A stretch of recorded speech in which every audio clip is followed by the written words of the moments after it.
Mrs. Huberty is set in San Diego, and that was another murder. It was a mass murder. And James Huberty was the McDonald's mass murder. And so this is about the wife of the murderer. And I just was thinking one day, well, what about these women who are married to these men? Not the women that write to prisoners in jail who want to marry killers, but she actually was married to him and fell in love with him. And, did she know what was happening, and, what's happened to her? And so that's where that came from. And then that play takes place with a person who's really interested in true crime, and he's kind of obsessed with finding more, about her. And so that's where that takes place. And then, of course, it goes into a surreal play. So each play sort of goes into that realm. So it starts out kind of naturalistic, and then it ends in a strange way. People who aren't from here, maybe they'll get a little window into what it's like to live here. Los Angeles is a mysterious and strange place. Over the years, people have said to me, why haven't you moved to New York? You want to be a playwright, And I love New York, but I just can't seem to leave LA because I'm so inspired by it. And, if you see David Lynch movies that are set here, he just captures that perfectly, that mystery and wonder and underlying sinister quality of Los Angeles. And I'm just really attracted to that. So if you don't live here, it'll be something new. If you do live here, you'll say, oh yeah, I can see that.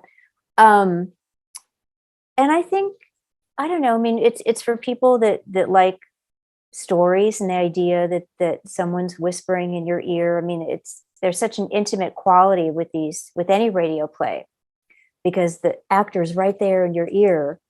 And I really enjoy it as a way to listen to stories. And I just hope that, and my characters, they do say some strange things and some dark things and, some perverted things and all kinds of things. And it just seems like, wow, it's going right into the listener's ear. That's great. I think people should be listening. I mean, there's so much competition, so they can listen to everything in addition to mine. But again, I'm a Los Angeles native, and, I'm proud of my city and its murder history, and, Hollywood and all the strangeness here. As annoying as it can be, it's also wondrous. And I'm a proud native. I don't know. That's one reason. I think that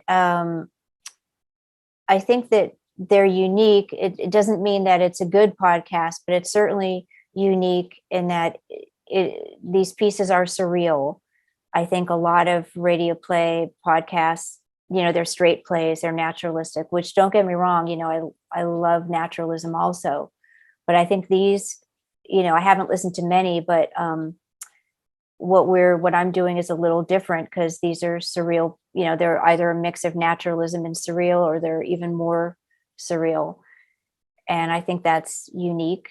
And I think the degree of music is unique, and just sharing my love for, like we've been talking about, music as a facet of storytelling and not just transitional. Certainly films do it all the time. In fact, if you watch a TV show, procedural or 1 hour drama, it almost always ends with the last 2 minutes. They'll do a song and they'll show you the characters doing stuff, without speaking.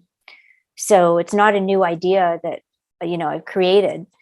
But I always seem to have more music, and these aren't musicals, but then other plays that are produced. And I think that's different. Whether or not it's worth listening to or people are interested in that, I can't say, but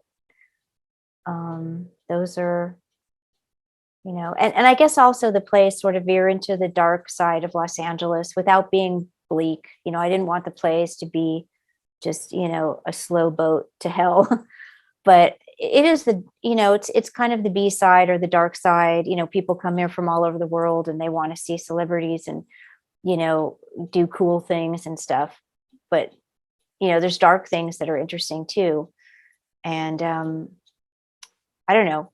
And that's always my interest when I visit somewhere. I want to go to the cemeteries. I want to learn about, some interesting things about the city.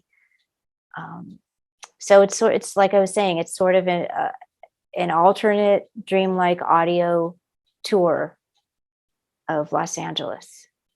I try to drop a play every month and a half. I don't want these to be binged. I kind of like the idea of the play being dropped and it,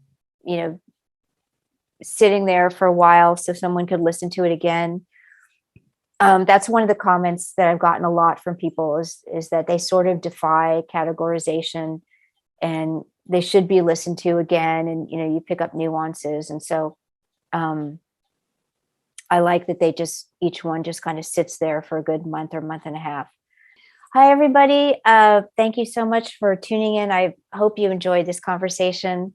I am the playwright, director, and creator of A Garden of Terrible Blooms podcast. We have a website where you can listen to the plays for free. It's www.terribleblooms.net.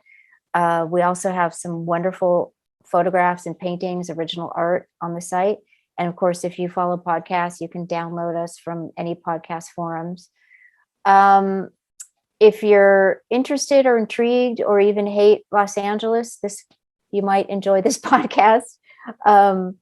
If you're attracted to the dark side or, ghost stories or fairy tales set in urban environments, you might enjoy this podcast.